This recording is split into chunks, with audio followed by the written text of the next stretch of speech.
இன்றே டவுன்லோட் செய்து உங்கள் ஃபேவரட் ஷோக்களை என்ஜாய் பண்ணுங்க.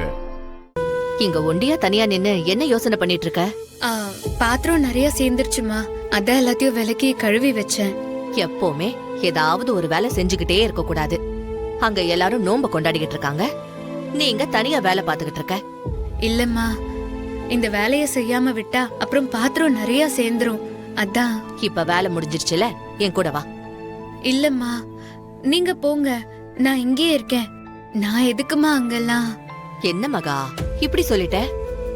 இன்னைக்கு என்ன நாள்னு தெரியும்ல? காரடையா நோம்பு. கட்டிக்கிட்டவரு நல்லா இருக்கணும், தீர்காயுசோட இருக்கணும், புருஷன் கட்டின மாங்கல்யம் என்னைக்கும் நிலைச்சிருக்கணும்னு ஒவ்வொரு பொண்ணும் மனசார வேண்டிக்கிட்டு விரதம் இருக்கிற நல்ல நாள் இது.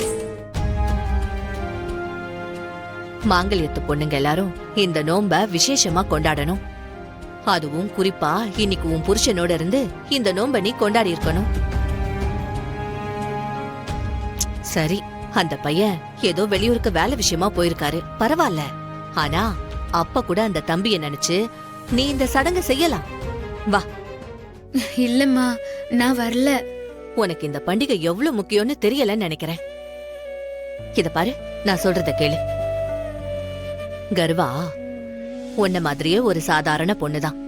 ஆனா அவளுக்கு இருந்த பத்தினி தன்மையும் தைரியமும் சாதாரண விஷயம் இல்ல. ஒரு நாள் கர்வாவோட புருஷன் ஆத்துல குளிக்கும் போது ஒரு முதல அவரை பிடிச்சுக்குது. அத பார்த்து எல்லாரும் பயந்த நேரத்துல கர்வா மட்டும் பயப்படவே இல்ல. அப்புறம் என்னாச்சுமா? அவ தன் புடவையாலேயே அந்த முதலைய கட்டி போட்டுட்டு யமனையே நேருக்கு நேர் எதிர்த்து நின்னாளாம். என் கணவனை நான் இழக்கவே மாட்டேன்னு ரொம்ப உறுதியா சொன்னாளாம். என்னம்மா சொல்றீங்க? அந்த பொண்ணுக்கு அவ்ளோ தைரியமா? ஆமாமா, அவளோட பக்தியும் அன்பும் அவ்ளோ சக்தி வாய்ந்ததுனாலதான் யமனே அவளோட வேண்டுகோளை ஏத்துக்கிட்டாராம். அப்புறம் கர்வாவோட புருஷனுக்கு நீண்ட ஆயுள் கிடைச்சுதான். அம்மா, நம்ம ஊரு சத்யவான் சாவித்ரி மாதிரியாம்மா? அதேதான். அதனாலதான் பொண்ணுங்க இன்னைக்கு விரதம் இருக்காங்களாமா? ஆமா மகா, கர்வாவோட அன்பு, நம்பிக்கை, தியாகம் அதுக்கான அடையாளம் தான் இந்த கர்வா சவுத். அந்த நாளான இன்னைக்கு கிருஷ்ணபட்ச திதியில பொண்ணுங்க கிருஷ்ணரை நினைச்சு வேண்டி பூரண சந்திரனை சல்லட வழியா தீபத்தோட பார்த்து அதே சல்லட வழியா அவ புருஷனை பார்த்தா அந்த பொண்ணோட புருஷனுக்கு ஆயுள் விருத்தி ஆவறதோட அவங்க ரொம்ப ஒத்துமையா இருப்பாங்கன்றது நம்பிக்கை.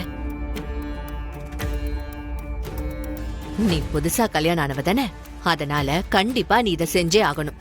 வா போலாம். என் வீட்டுக்காரர் எங்கேயோ இருக்காருமா, அவரை இன்னைக்கு நான் எப்படி பார்க்க முடியும்? நீ நிலாவை பார்த்த கையோட உன் மனசுல உன் வீட்டுக்காரரை நினைச்சு சல்லடையில பாரு.